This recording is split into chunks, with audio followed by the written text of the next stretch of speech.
For years, the tensions between Israel and Iran felt like a storm on the horizon, distant, contained, but always threatening. Now that storm is here. The fall of Bashar al-Assad has ripped apart the fragile balance in the Middle East, and what we're witnessing is a war not fought on open battlefields but in the shadows. This changes everything. For over a decade, Syria was Iran's strongest ally, its most critical bridge to influence the region. Bashar al-Assad's regime served as the backbone of Iran's so-called axis of resistance, a network built to counter Israeli and Western power. Through Syria, Iran funneled weapons, money, and military advisors to its proxy, Hezbollah in Lebanon, transforming the group into a powerful force capable of threatening Israel. But now that bridge is gone. Assad's downfall has severed this vital corridor, and Iran's network is crumbling, and no one feels this loss more than Hezbollah. Hezbollah's leader Naim Qassem admitted the truth that Iran and its proxies once tried to deny. The fall of Syria has crippled their operations. Supply routes are drying up, weapons aren't flowing as they used to. Funding and reinforcements are scattered. For years, Iran relied on Assad's Syria to sustain Hezbollah's dominance along Israel's northern border.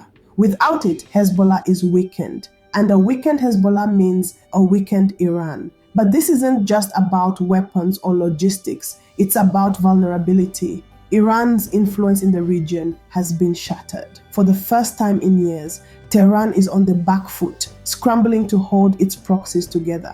However, Iran's weakness is Israel's opportunity. In recent weeks, Israel has ramped up a series of devastating airstrikes deep inside Syria. The targets: Iranian weapons depots, supply lines, and military outposts. But these strikes go beyond destroying hardware. They send a message: your foothold in Syria is gone. Any attempt to rebuild will be destroyed. This strategy is as psychological as it is military. Israel is keeping Iran on the defensive, forcing Tehran to focus on protecting what little influence it has left rather than expanding it. Iran now faces a serious dilemma. Without Assad's support, it can no longer easily supply Hezbollah. Its proxy network across the Middle East is fragmenting. Its influence in Syria is virtually erased. Iranian leaders like Hossein Salami of the Revolutionary Guards may publicly declare that their power remains intact, but the cracks are there for everyone to see. And these cracks are what Israel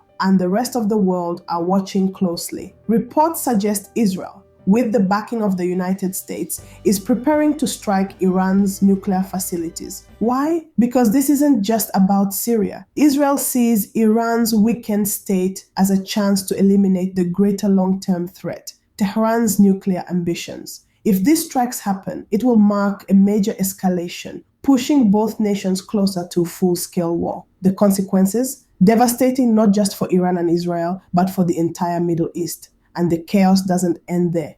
The collapse of Assad's regime has left Syria in complete chaos. ISIS, Al-Qaeda affiliates, local militias, and other extremist groups are already regrouping and expanding in the power vacuum left behind. Syria, once controlled by a central government, is now lawless, and that's bad news for everyone. Israel is reinforcing its borders, building buffer zones to prevent threats from spilling over. Jordan and Lebanon are bracing for violence and refugee crises. Turkey is watching for opportunities to secure its own interests. The instability isn't just Syria's problem anymore, it's becoming a regional crisis. Let's break this down. Israel is seizing this moment to weaken Iran and its proxies, securing its northern border and future safety. Turkey sees an opening to expand its influence in northern Syria. Extremist groups like ISIS view the chaos as an opportunity to rise again, but the biggest loser in all of this, Iran. Without Assad, Iran's influence in the region has been broken. Its strongest proxy, Hezbollah, is struggling, and its broader network has never looked more fragile. The Iran-Israel war has begun, but it isn't fought